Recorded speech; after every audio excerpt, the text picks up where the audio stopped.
Hello, Sipsters. Welcome back to a new episode of the Sippin' on Stories podcast with me, Mandy Corey, your host. I'm so delighted that you're here, and I'm so delighted that it is the new year. There is just a good energy and feeling with the new year. With the new year comes new episodes, obviously. So I'm just going to get into today's. We have Corinne on the episode.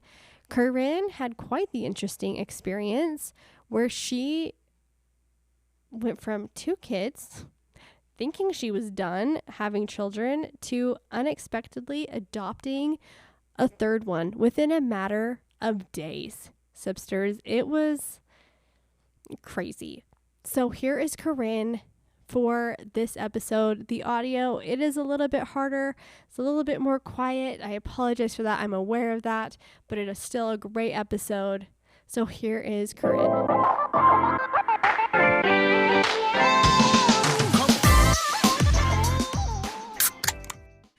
We have Corinne with us on the podcast today, who's going to tell us a story about an adoption. That's pretty much all I know on my end. So hi, Corinne. Hi. I'm saying your name correct, right? Yes. Okay. Yes. Corinne, what would you say is your favorite drink? Hands down, Dr. Pepper cream soda, real sugar. Just, yeah. Mm-hmm. Like I can't do artificial. Oh, yeah, in the can. Yeah. So much better in the can than in the bottle. Mm-hmm. Mm-hmm. I agree. Yeah, That's I'm my diabetic, thing. and so I changed from the full sugar soda to the diet soda, and it was an okay trade-off. I'm so But sometimes sorry. that real sugar is just good. Oh, man. Yeah. It's so good.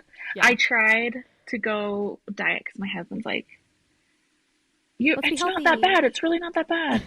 Like, no, actually, the diet, something about diet anything, I just can't. I don't know. I get it. I do. So. Okay, Corinne, I'm going to let you just kind of tell a story. I know our mutual friend Leisha told me that it was kind of like was it like an unexpected or kind of a whirlwind adoption type of a thing? Completely unexpected. Okay, so just start from where you consider the beginning and... Oh, gosh. Go okay. ahead and tell us that story. So if we have time, I can tell you like farther in the beginning. Oh yeah. When we didn't even know that it was the beginning. We had no idea. Like a year before, things were slowly kind of setting up so that it worked out perfectly. But really when it all started for us was, well, okay, you need a little bit of background. So I've got 2 kids. At the time, had 2 littles, a 3-year-old and a 1-year-old. And my husband was in law school. I was working as an attorney. And life was crazy. And I am just a really unpleasant pregnant person. Like, who is a pleasant pregnant person? But I know a few of them, and I'm like, wow. Amazing. How? And I was getting a little bit older. I got married a little bit later, and I just didn't feel, I don't know. I knew that if we wanted more kids that we needed to do it ASAP. Mm-hmm. But both my husband and I are like, we just can't do pregnancy again. Like, not for medical reasons, but I couldn't do it again. For like mentally, emotionally, mental health reasons, and for the sanity of my family. And with a husband being in law school and everything, we had my second the week he started law school. Oh my gosh. And so it had been a really rough year and a half. And yeah, but I was so conflicted. And it's a little bit dramatic because like there are a lot bigger problems in the world, and I get that. But I was so conflicted. I couldn't go 2 hours without thinking about this and thinking, I have to make a decision. I have to figure this out, because if we're going to have another kid, we gotta do it now. But now would be a terrible time. Yeah. And it was months and months and months that I just couldn't decide, and also couldn't wait to decide. Like, it didn't feel like it was a decision that I could just wait and see, like, oh, well, in a year we'll readdress it. I That's just how I couldn't felt after stop my thinking third. about it. I was like, from the second he was born, I was like, oh, okay, am I doing this again? And like you said, it's like every 2 hours, it's like, okay, well, if we are going to do it, like or like, okay, well, they're at this age. Is this the last time I'm going to have a baby this age? Or like, am I going to do this again? Like, do I need to cherish this moment a little bit longer? Like, it Absolutely. really, like, I just wanted the decision made. Absolutely. Yeah. And even Yeah. down to like, I'm packing up baby clothes and I'm like, Mm-hmm. well, we're in this tiny, tiny little house. I could really use the space. Like, do I go through and keep some keepsakes and then give away the rest? And I just, oh my gosh, it Yeah. was just eating me alive. And I had finally decided at the beginning of February that we were complete as a family of four. And I was This like, last okay, February? two Or, Februarys ago. okay, So okay. 2024. And it was so relieving to finally let go of that idea that maybe we'd have another baby. I was really, really, really sad about it. But I'd kind of come to terms with it and decided to the point where I boxed up stuff and I was giving it to family members and I was taking stuff to Goodwill. And I was like, okay, we're going to be this wonderful family of four, and this is so happy and great, and I can finally breathe. Mm-hmm. Um, and then probably I also had just put in my notice to leave work. So I wasn't done with work, but I had just decided and felt really strongly that I needed to be done with work. I was working part time and I just needed to give some more focus to my family. Mm-hmm. And that was also a really hard thing, but just lots of things happening all the same week. So fast forward, honestly, a few days. I think it was 5 days. It was a Friday morning, and my husband had come home early from school because he had a class that canceled. And we were just sitting in the living room chatting. It was 10 o'clock in the morning. I remember very specifically. Um, and my father-in-law called just to check in, say, hey, how you guys doing? Happy Friday. What are you guys Mm-hmm. doing for the weekend? And my husband put it on speakerphone and we were chatting with him and he very casually just mentioned, hey, did you hear about this crazy thing? So a family member of ours, an in-law of my husband and I, um, her brother had very unexpectedly become a father in the middle of the night or like earlier that morning. Uh-huh. Um, and we didn't even really know this kid. He was just like, isn't this crazy? Like, he didn't even know that his girlfriend was pregnant. Um, and she didn't really even know. It was kind of a I didn't know I was pregnant situation. She kind of knew, but was Maybe like he was not. pretending not to know or something. Yeah, I Like, think was really in a mental state where she just couldn't take that on. yeah. And so just convinced herself that it wasn't real. Yeah. And she didn't look pregnant. Like, we've talked to people who saw her, who were around her. Like, she's really close with her mom. Her mom never knew. And she basically called up this kid and was like, hey, um, will you call me an Uber? I think I'm in labor. My gosh. You know? And I think What she a had crazy finally told experience. him like the day before or something. Anyway, he was reeling, Oh, really obviously. not in a position, like mentally, emotionally, lifestyle to take that on. Mm-hmm. And she wasn't either. And so my father-in-law was just like, yeah, isn't this crazy? Like, her little brother just became a father this morning. And the minute he said it, um, it was like a lightning bolt straight to my heart. And it's so cheesy and it's so corny. And I'm not usually one to get super cheesy and corny, but I kid you not, I have never felt anything like that before. And I've never Mm-hmm. felt, and I doubt I will feel anything like that after. But I just started sobbing. I mean, it was immediate. And my I husband mean, looked up at me with these massive eyes and he was like,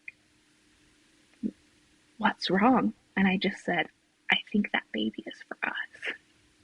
which no one just thinks that normally. Like, that No, doesn't just come to you. no, Yeah. very obscure. very random.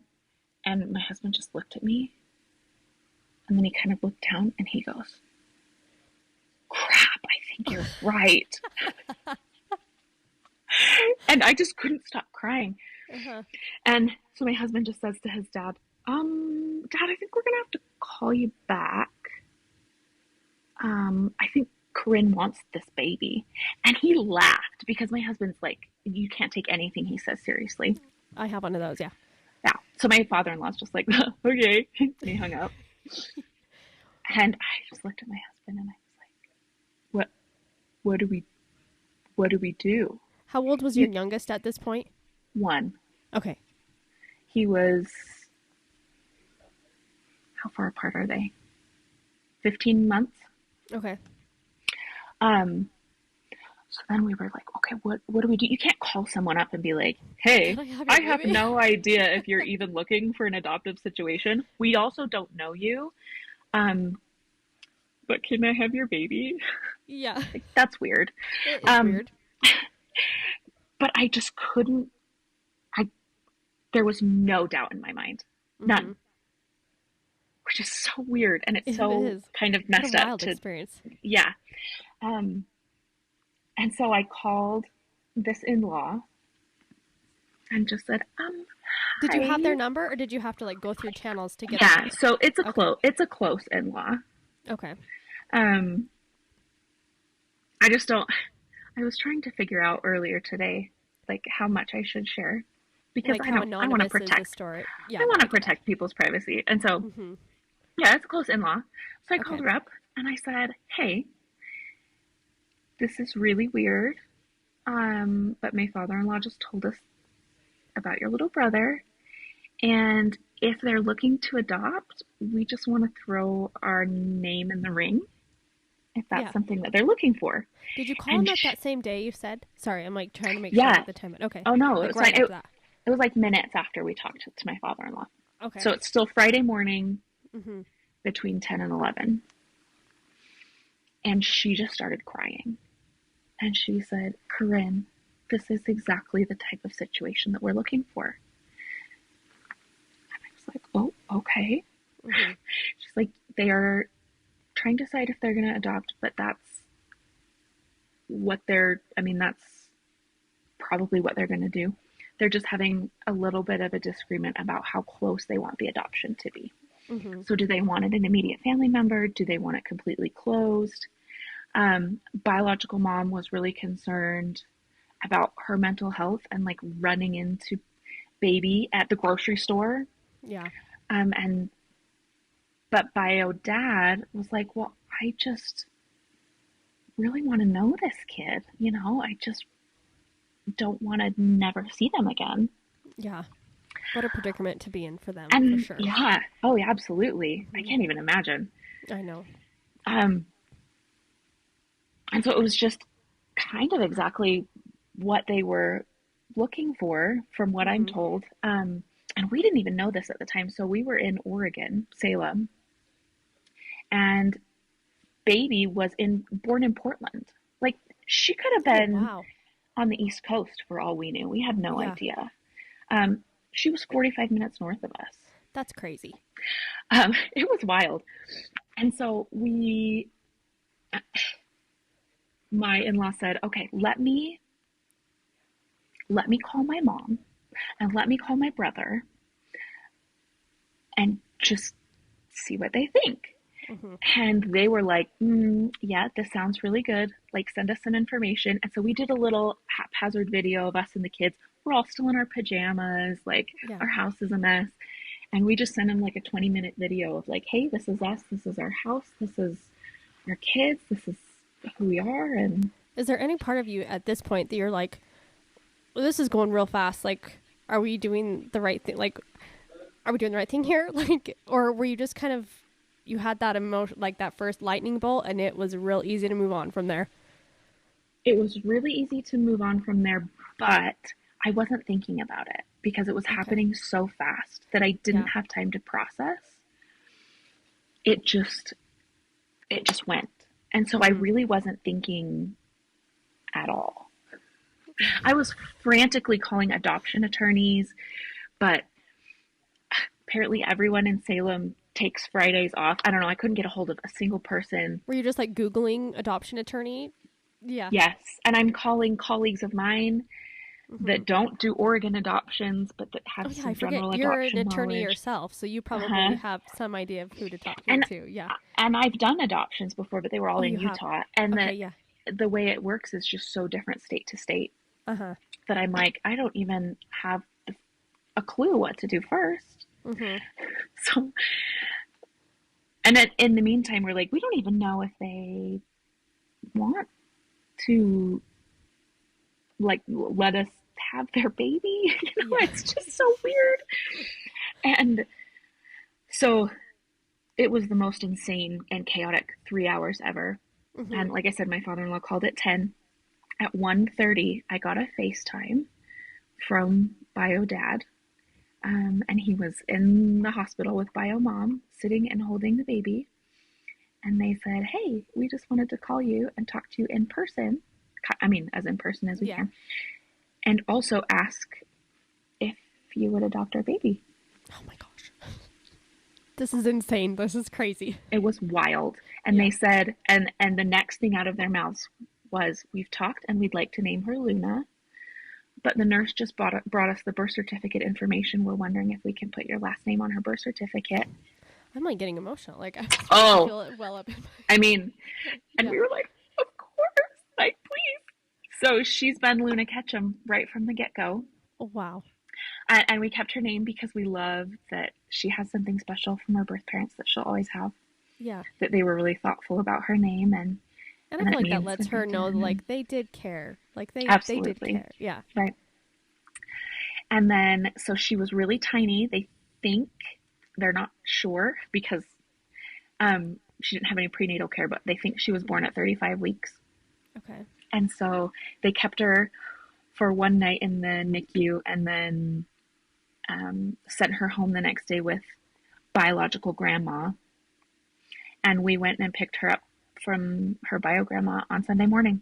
So from Friday morning at 10 o'clock to Sunday morning at 9 a.m., we had a baby. That is so wild. It I was- mean, people that are in the adoption process have an idea. They don't know when it could happen, but they have an idea one day it might. When Right. you're pregnant for 9 months, obviously you know what's coming.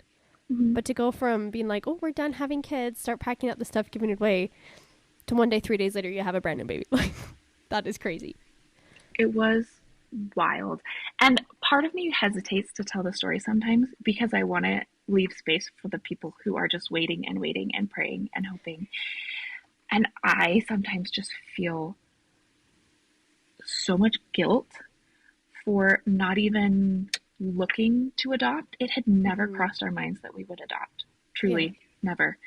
And then for this to just fall in our laps, it makes me feel really guilty. But I will say that it has taught me that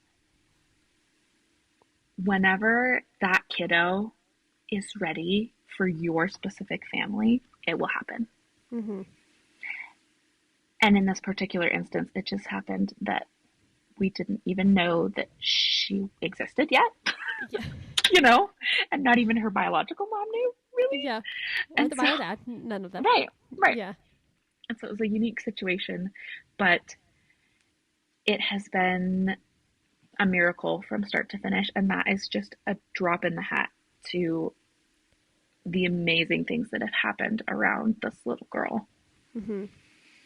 She's pretty special.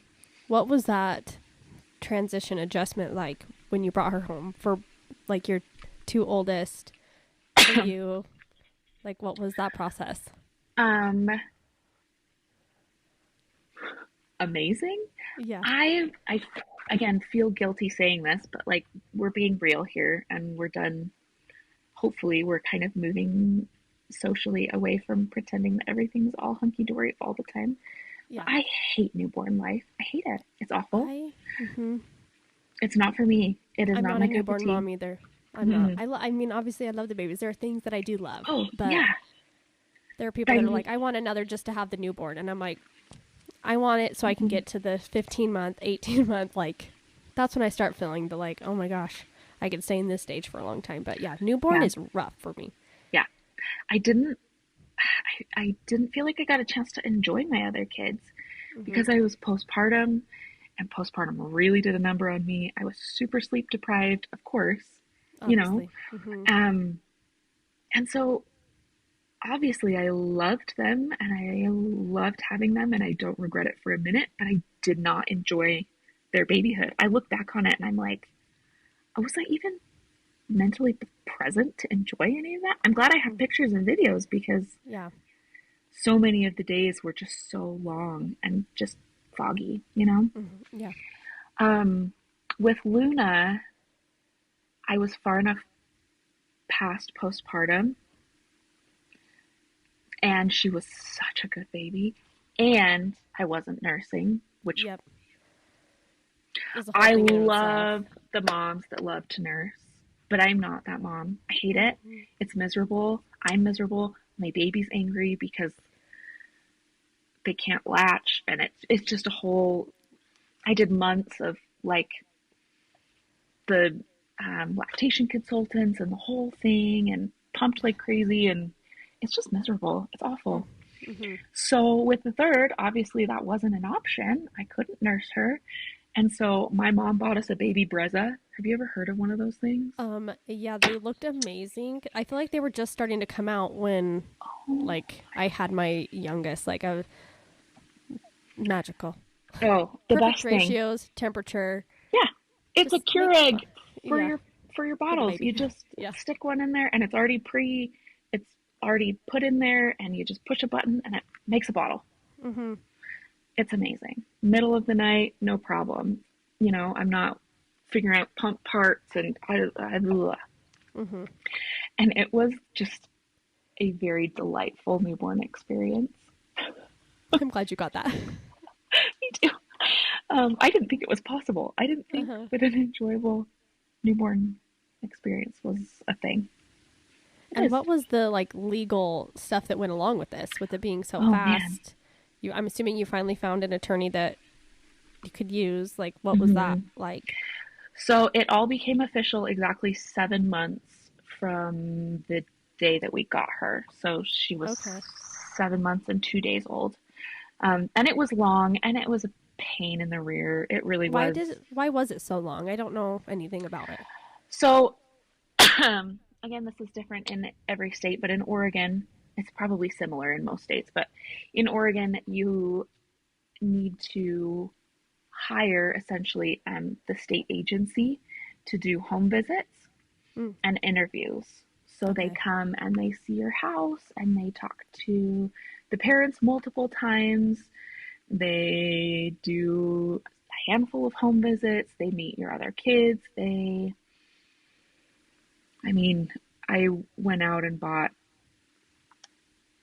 plug protectors, which I don't know, call me a bad mom, but I didn't have those before because I'm like, my Mm-hmm. kids are going to peel them off whether I put them on there or not. Um,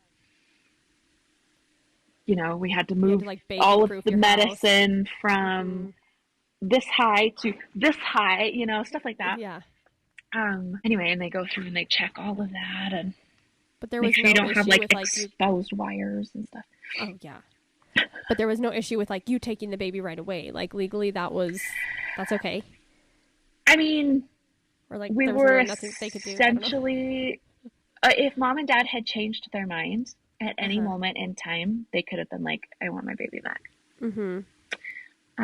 Until we got relinquishment stuff signed, but it took a while to get even that far. Yeah.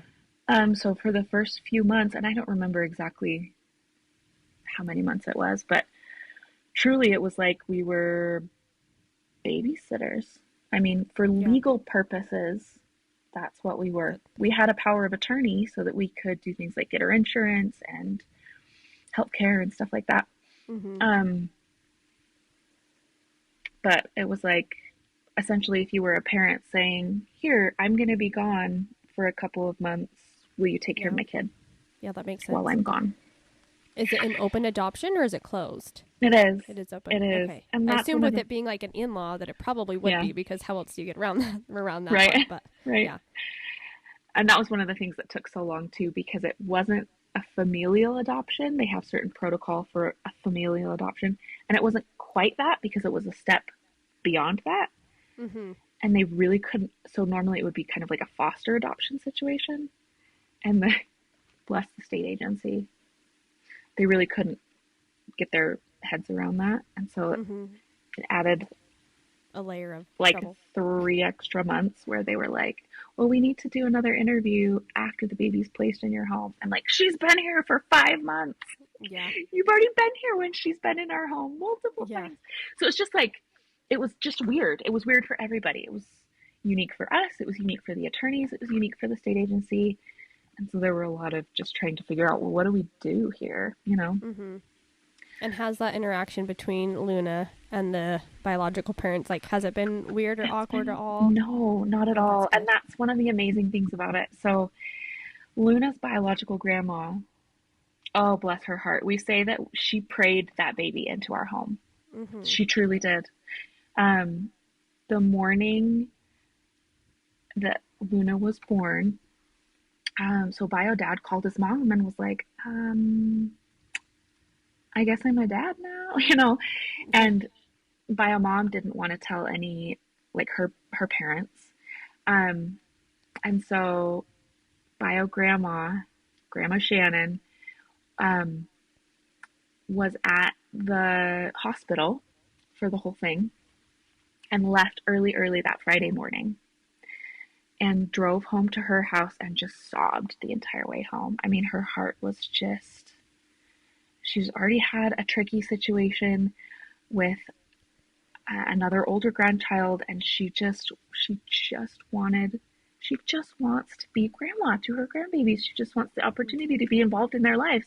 And here was another opportunity where, oh, you have a grandchild, but we're going to adopt and it'll be good for the grandbaby, but that's sad for sorry. her. Yeah.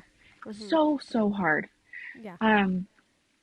And she just had so much grandma love to give and just didn't have the opportunity to do that yet. And so this woman just cried and prayed all the way home. She got home and took a little nap and woke up and thought, you know what? I need to start a fast.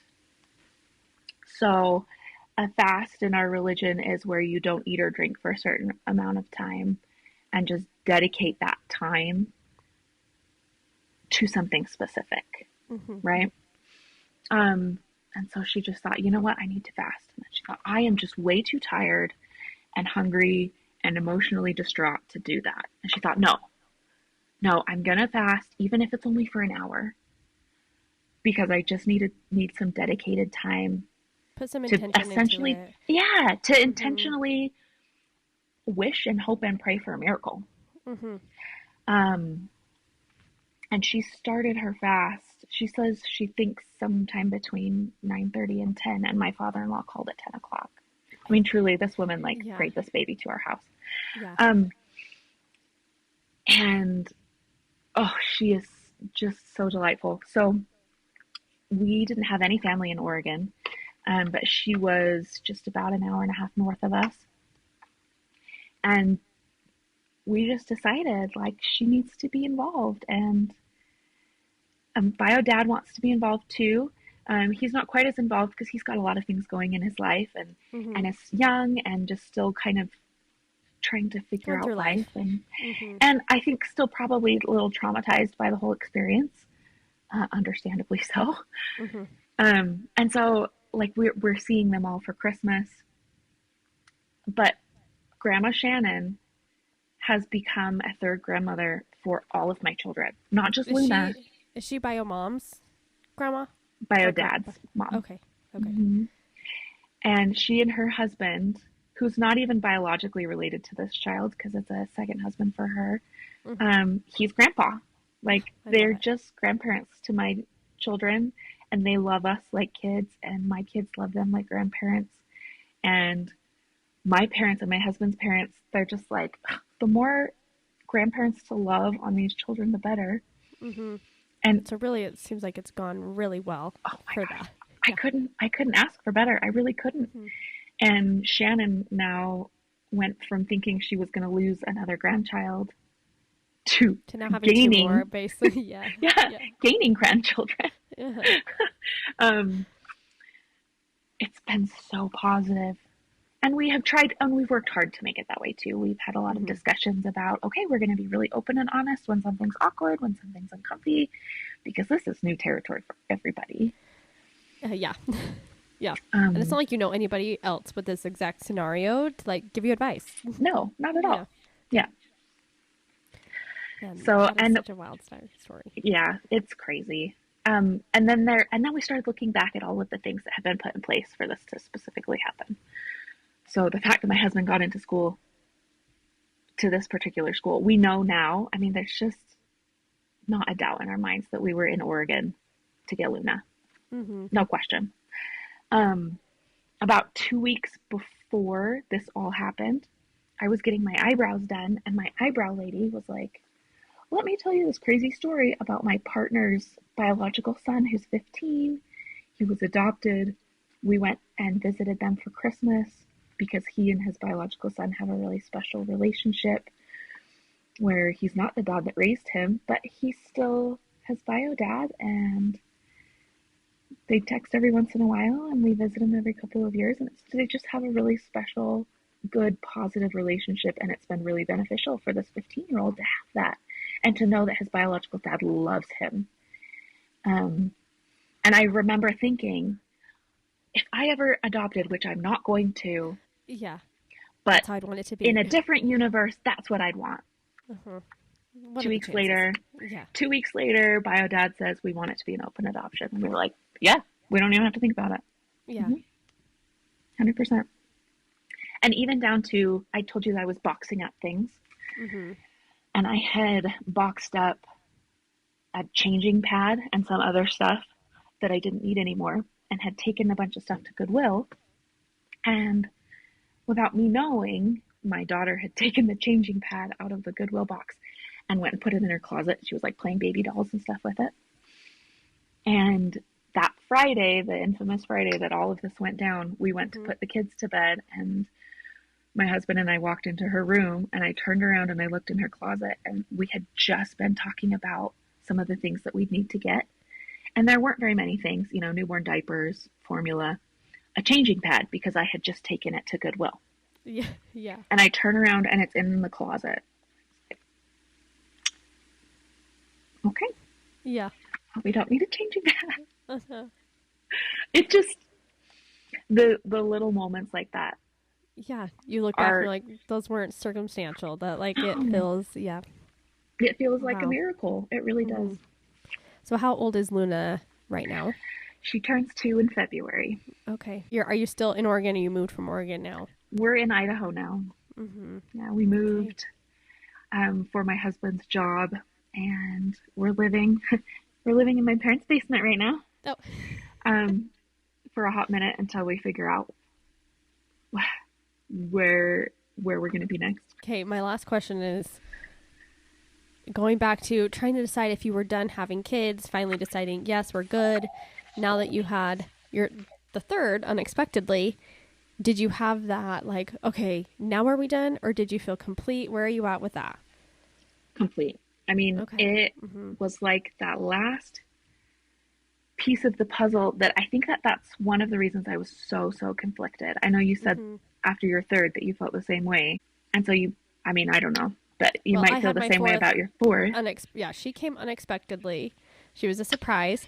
But it was like, oh, good, somebody made the decision for me. Like, right. And then I knew she was my last one. There was no like debating after that anymore. And so it was so nice to feel that like mental relief that I didn't have to like think about it anymore. Yeah. It was, yeah. Yep. We feel the same. It really feels like, oh, so the reason that I knew I was done is because I really couldn't be pregnant again. Yeah. I mean, I guess technically I could, but mentally, emotionally, could not. Probably shouldn't be pregnant again. But there was still this little human that was like, okay, family. I'm coming. And so I wonder if that's a big reason. I think that's a big reason why I was so conflicted, and why I did feel okay being like, okay, I'm not going to be pregnant again. But it just all fit. It fit in a way that is hard to explain with words. Yeah. Well, it definitely seems like you were the right family for her. Clearly. I'm like, I hope so. nobody else probably would have had that experience. So it seems like definitely meant to be. Yeah. And what a fun story to have. It is so fun. Yeah. And I hope it's fun for her to tell later. Oh, yeah. I think it will be.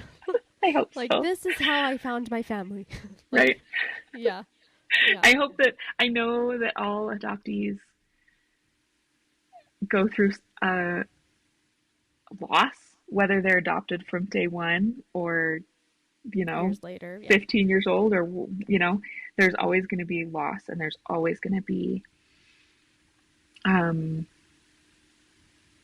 some mental struggles that come with that, just because it's a hard thing when you get old enough to realize that your biological parents gave you away to somebody else. Yeah. Right. But I think that this is just hopefully an ideal situation where she always knows that she was loved so much, and that her parents, and this is one thing that I really want everybody to know, is I get so many comments that are like, I can't believe that someone would just want to, just not even think about it and go adoption. And I'm like, no, her parents are so brave and so awesome, and I love them so much. To know that your child would have a better situation with somebody else than with, I'm like, it's a very brave and scary and strong thing for them to make that decision. Right. Yeah. They have to love her a lot to do that. And like I said, even them just like giving her a name that was special to them. Oh, I love that. Clearly, it wasn't an easy decision. No. There was thought behind it. Yeah. Right. Well, thank you so much for sharing that story. Thanks for letting me share. Yeah, I'm so glad that Alicia got you to come on. As soon as she said it, I was like, oh my gosh, yes, I would love to hear that. Oh, I love that girl. Done really well for me. Good. So, yeah. Okay, well, thanks again. And you have a wonderful night. You as well. It was nice to chat with you. It was. We'll talk to you later. Okay. Bye, Corinne. Bye.